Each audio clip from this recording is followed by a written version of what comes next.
Projects के नाम बताएं। यहाँ तो तस्वीरें तो लगी हैं माशाल्लाह काफी सारी, लेकिन कुछ ऐसे बड़े मैं आपको ऑनगोइंग प्रोजेक्ट की बात बताऊं, अभी जेपीएमसी जिन्ना हॉस्पिटल की जो है वो बिल्डिंग बन रही है, वहां पे चिलर का प्रोजेक्ट हम लोग कर रहे हैं।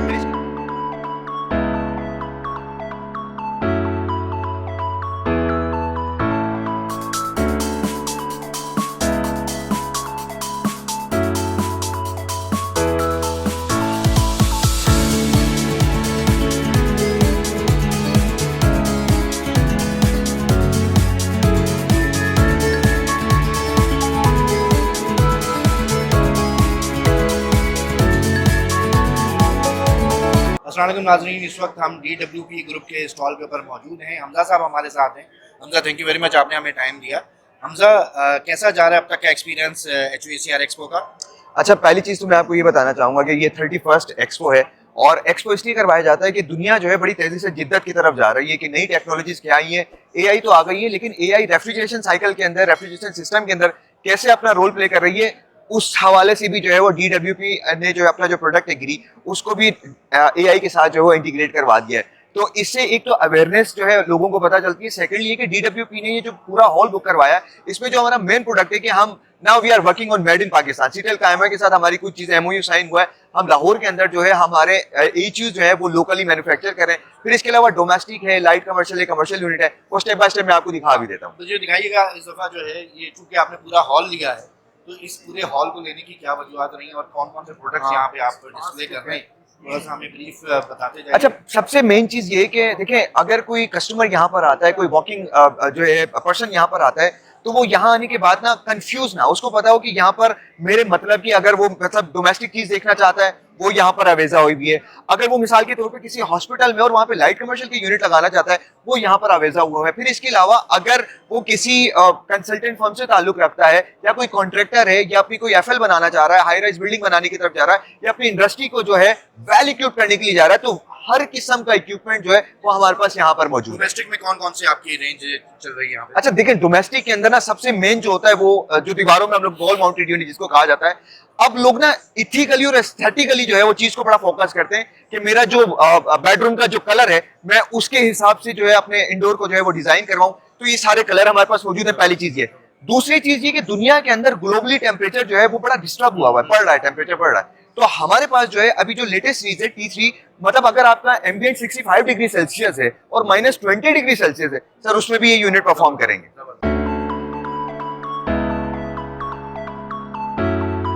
अच्छा, जिस तरीके से मैंने आपको बताया कि हम जो है लोकली मेड जो है वो HUs पे काम कर रहे हैं, ये प्रोडक्ट कहते हैं ना, पाकिस्तानी को बताते हुए फख्र होता है कि यार मेड इन पाकिस्तान है, और दुनिया के बाकी ममालिक के अंदर भी जो है आपका प्रोडक्ट दिखाया जा रहा है और बिक भी रहा है ना। इसमें ये कि हम लोग लाहौर में जो है वो हमारी फैक्ट्री है, वहां पर हम अपने जो है HUs जो है वो मैन्युफैक्चर कर रहे हैं वहां पर। इसमें भी डिफरेंट एप्लीकेशंस होती हैं, हॉस्पिटल के अलग एप्लीकेशंस है। जी हाँ, मूविंग टुवर्ड्स, ये हमारा जो है ये स्पेशली जो हॉस्पिटल्स के लिए जो है डिजाइन किया गया है इस चीज को। हॉस्पिटल्स के अंदर आपको एयर के माइक्रोन जो है वो बड़े डिफरेंट चाहिए होते हैं, आपकी ह्यूमिडिटी जो है वो बड़ी, मतलब एक सिंपल अल्फाज में कहूं तो बड़ी प्यूरिफाई एयर जो है आपको जो है रिक्वायर्ड होती है। इसमें डिफरेंट फिल्टर्स हैं, पहला आपका बैक फिल्टर होता है, प्री फिल्टर होता है, इवन हीपा फिल्टर जो है इसके अंदर मौजूद है। इस यूनिट को हमने नाम दिया है हाइजेनिक यूनिट का। Now we are moving towards our next unit. लोगों को ऑपरेशंस में बड़ा मसला आता है, तो हमने जो है इसके अंदर BMS इंटीग्रेट करवा दिया है। मतलब ये वो वाहिद यूनिट है कि आपको अलग से BMS सिस्टम लगाने की जरूरत नहीं है, आप इसके जरिए पूरे यूनिट को कंट्रोल कर सकते हैं। सेकेंडली, कोस्ट इफेक्टिव करने के लिए हमें एक मतलब एक्सटर्नल VFDs लगानी पड़ती थी, उसकी फ्रीक्वेंसी को कंट्रोल करने के लिए इसके अंदर बिल्ट इन है VFD, जिसके जरिए से जो इसका ब्लोअर है उसकी इंपेलर स्पीड को जो है वो कंट्रोल कर सकता है ऑटोमेटिकली। अब हम चलते हैं उस टेक्नोलॉजी की तारीफ। ये बताइएगा कि ये पूरा पाकिस्तान में क्या क्या चीजें, मतलब असेंबलिंग है या उसके अंदर और भी लोग? सर, इसमें हमारी मैन्युफैक्चरिंग भी है, और हमारी जो मोटर है वो हम बाहर से मंगवा रहे हैं। बाकी हर चीज जो है वो हमारी लोकली मेड है, क्योंकि हमने उनकी SOPs के ऊपर जाहिर एक चेकलिस्ट चीजें होती हैं। तो भाई उन्होंने कहा ठीक है, ये हमारे प्रोटोकॉल्स हैं, हमने फॉलो किया, उन्होंने हमें इजाजत दी। ये तरीके का। अब ये जो टेक्नोलॉजी है, दुनिया जो है बड़ी तेजी से VRF की तरफ मूव कर रही है। VRF variable refrigerant flow, variable का मतलब ये कि इन्वर्टर बेस्ड टेक्नोलॉजी। एक आउटडोर के ऊपर आप मल्टीपल इंडोर्स कनेक्ट कर सकते हैं। हमारे पास जो सबसे लो टनेज है वो है 6.5 टन, और जो मैक्सिमम टनेज है हमारे पास वो है 28 टन का आउटडोर। अब बिल्डिंग का लोड 400 टन है, 500 टन है, 1000 टन है, 5000 टन है, उसी तरीके से जो है इसके सर्किट्स बनते चले जाते हैं। इसकी खास बात ये है कि इसका जो कंप्रेसर है ये स्टार्ट जो है वो 0.8 किलोवाट से होता है और ग्रेजुअली अपने लोड को इंक्रीज करना शुरू करता है। अब आपने सिस्टम लगा दिया, ये सारे इंडोर्स यूनिट है, ये जो आप देख रहे हैं ये हमारे पास 4 वे कैसे टाइप है, 2 वे कैसे टाइप है।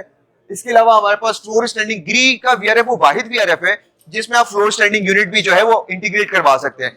अच्छा, कहानी यहीं खत्म नहीं होती है, आप अपने रूम में बैठ के, अपने ऑफिस में बैठ के एक सेंट्रलाइज कंट्रोल डिवाइस के जरिए जो है आप पूरी बिल्डिंग को कंट्रोल कर सकते, पूरी बिल्डिंग को। अच्छा, ये तो मैंने आपको बता दिए वो इंडोर्स जो कि आपके घरों में, इंडस्ट्रीज में यूज होते हैं। इसके साथ आप एचयू भी कनेक्ट कर सकते हैं वीआरएफ के साथ। बीच में आपको एक गेटवे लगाना पड़ता है जिसको हम एचयू किट कहते हैं, उसके जरिए आप एचयू भी जो है वीआरएफ के साथ इंटीग्रेट करवा सकते हैं। हॉस्पिटल्स के अंदर क्लिनिक्स का के लिए आप ये ले लें और एचयू जो है वो ऑपरेशन। जी हाँ, और इसके अलावा मॉल अगर आपके पास है, मॉल के अंदर ज्यादातर डक्टिंग का काम ज्यादा होता है तो वहां पे एचयू जो है वो आपको इंस्टॉल करना पड़ते हैं। अच्छा, अब हमने एक और मॉडल इंट्रोड्यूस करवाया जिसको पीवी कहा जाता है, फोटोवोल्टिक। ये वो यूनिट है जो कि आपके सोलर सिस्टम के साथ इंटीग्रेट होता है।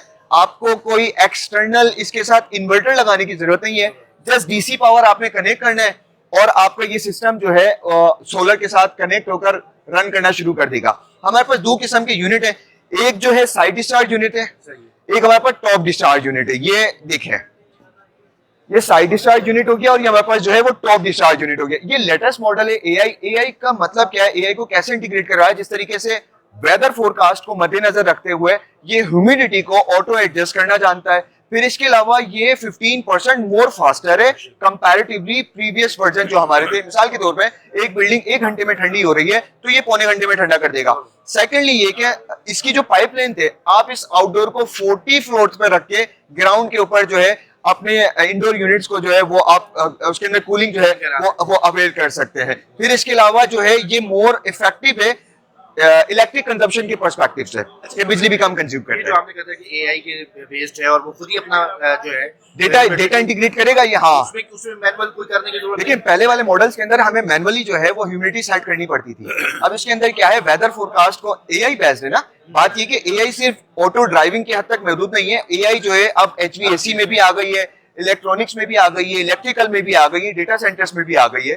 तो मिसाल के तौर पे ऐसा एरिया जहाँ पे थंडरस्टॉर्म आ रहा है, ये अपने आप को आइसोलेट कर लेगा। इसको पता है कि कल मिसाल के तौर पे बहुत ज्यादा बारिश होने वाली है या तूफान आने वाला है मिसाल के तौर पे, तो ये अपने आप को आइसोलेशन मोड में ले जाएगा।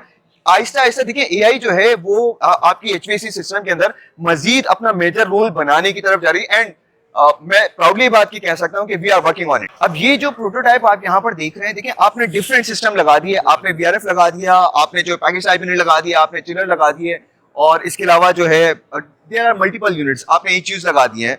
ये डिफरेंट है, मिसाल के तौर पे हॉस्पिटल्स है, कमर्शियल बिल्डिंग्स है, रेजिडेंशियल बिल्डिंग्स है। अब एक शख्स बैठा हुआ है एक रूम के अंदर, ये आप देख सकते हैं सेकंड लास्ट फ्लोर के ऊपर, इस यहां से बैठकर वो पूरी बिल्डिंग को कंट्रोल कर रहा है। ये तमाम फीचर्स हैं हमारे पास। इसके अंदर आप ये देख सकते हैं कि आईपी बेस्ड नेटवर्क है। मिसाल के तौर पे आपका प्रोजेक्ट 500 एकड़ पर मुहित है, आपको वायरिंग ला के अपने सिस्टम में लगाने की जरूरत नहीं है, आईपी बेस्ड है। आप वहीं पे बैठ के अपने सिस्टम के ऊपर, अपने लैपटॉप के ऊपर, अपने मॉनिटर के ऊपर जो है पूरा उसको ऑपरेट भी कर सकते हैं, कंट्रोल भी कर सकते हैं, एनालाइज भी कर सकते हैं।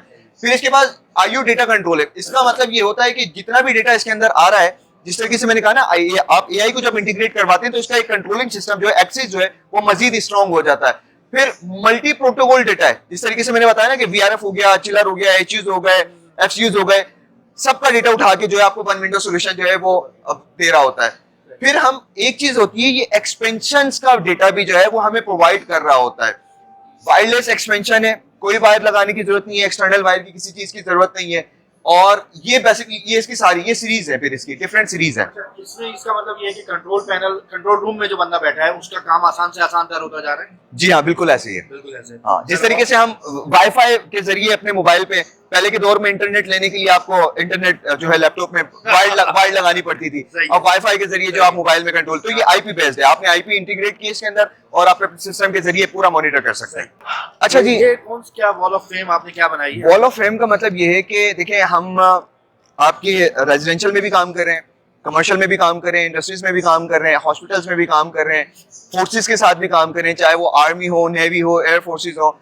तो ये हमारी वो हॉल ऑफ फेम है जिसमें हमारे तमाम प्रोजेक्ट्स, हमारे कुछ प्रोजेक्ट्स ऐसे हैं जो कि 3000 टन के हैं, कुछ ऐसे हैं जो 2000 टन के हैं, कुछ ऐसे हैं 500 टन के हैं। तो अल्हम्दुलिल्लाह हम बड़ा प्राउडली जो है तकरीबन कई लाख टन जो है अपना सिस्टम मार्केट के अंदर, पाकिस्तान के अंदर लगा चुके हैं, सक्सेसफुली कमीशन कर चुके हैं, और हमारे तमाम क्लाइंट जो है अल्हम्दुलिल्लाह हम लोगों से मुतमईन है। कुछ बड़े प्रोजेक्ट्स के नाम बताएं। यहाँ तो तस्वीरें तो लगी हैं माशाल्लाह काफी सारी, लेकिन कुछ ऐसे बड़े मैं आपको आपके- ऑनगोइंग प्रोजेक्ट की बात बताऊं, अभी जेपीएमसी जिना हॉस्पिटल की जो है वो बिल्डिंग बन रही है, वहां पे चिलर का प्रोजेक्ट हम लोग कर रहे हैं। फिर इसके अलावा गेट्स फार्मा एक बहुत बड़ा नाम है, वहां पर चिलर हम लोगों ने इंस्टॉल किया है। फिर इसके अलावा आपकी बहरिया यूनिवर्सिटी बम डीसी जो है वो हम लोगों ने जो है रिसेंटली वहां पर कमीशन किया है। आईबीएस सखर हो गया, खम्बट का प्रोजेक्ट हो गया, ओपीडी बिल्डिंग बनी है वहां पर, वो हम लोगों ने किया है। फिर इसके अलावा जो आपका कारसाज के अंदर नेवल हाउस बना हुआ है वो हमारा प्रोजेक्ट है। फिर नेस्टेप के अंदर हमारे एचयूज गए हुए हैं। फिर इसके अलावा जो है डीएचए के अंदर इनोविस्टा लाइब्रेरी है। There are thousand of projects.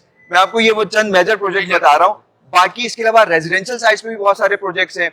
एक डेनपार्क इंडस्ट्री, फूड इंडस्ट्री जो कि बहुत बड़ा नाम है, वहां पर अभी हम जो है आज की रिपोर्ट के मुताबिक तकरीबन 1000 प्लस टन का सिस्टम जो है लगा चुके हैं, कमीशन कर चुके हैं, और ऑन गोइंग है, चल रहा है, मजीद जो है आगे बढ़ रहा है। ऐसे बहुत सारे प्रोजेक्ट्स हैं हमारे। Hamza thank you very much, आपसे बात करके बहुत मजा आया। और नाइस टू मीट यू। ये पाकिस्तान का ये जो आपने एयर हैंडलिंग यूनिट का जो बताया, ये इसके अंदर आप लोगों को तरक्की अता आमीन आमीन। Thank you very much sir.